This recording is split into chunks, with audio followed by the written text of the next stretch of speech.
Alors je ne sais pas si vous êtes parti du nord ou si vous êtes axé sur du centre. Vous allez dans le nord, dans le sud et partout. Donc c'est un tour, c'est pas un tour de France, mais c'est un tour de Drôme. Et je trouve non seulement que c'est courageux, mais aussi c'est noble et légitime de faire entendre votre voix.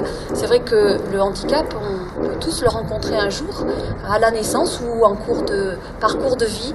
Donc c'est important que chacun en prenne conscience. Je crois que, je me demande d'ailleurs si ça n'était pas vous, un jour, lors d'une de mes cérémonies de vœux, qui vous étiez rendu à la chapelle des pénitents. Et ensuite, avec une déclaration à la presse, ensuite, vous aviez ô combien raison. Et c'est vrai que cette chapelle des pénitents, l'accessibilité à cette chapelle des pénitents est une d'ailleurs de mes priorités. Je l'ai inscrite dans ma profession de foi. C'est bien normal que de ce lieu festif, où on peut assister à des spectacles sympathiques, tout le monde puisse y accéder. Voilà, donc ça, c'est la première des choses. Il y a aussi un lieu qui me tient à cœur, c'est la salle Plazol à la mairie de Pierrelatte, qui n'est encore pas accessible. Voilà, je pense que les collectivités se doivent de montrer l'exemple. Ensuite, sur l'accessibilité en ville, bien sûr, tout est perfectible.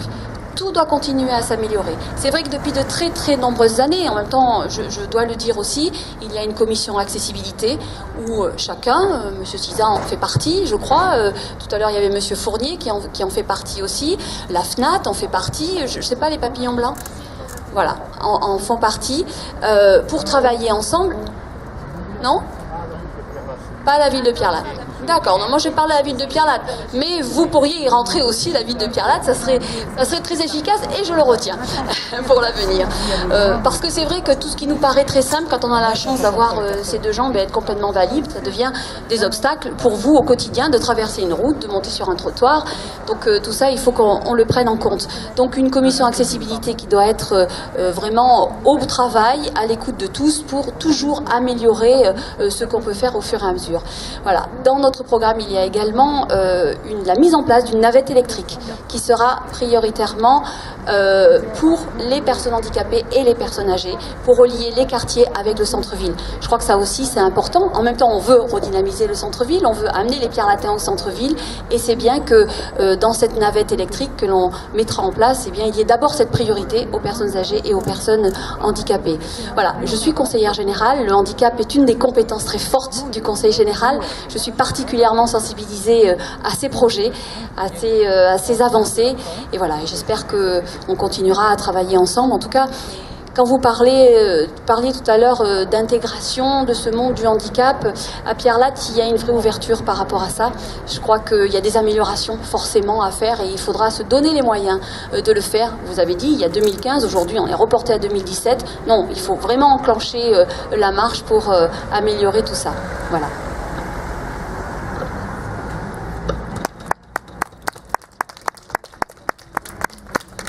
Merci Marie-Pierre.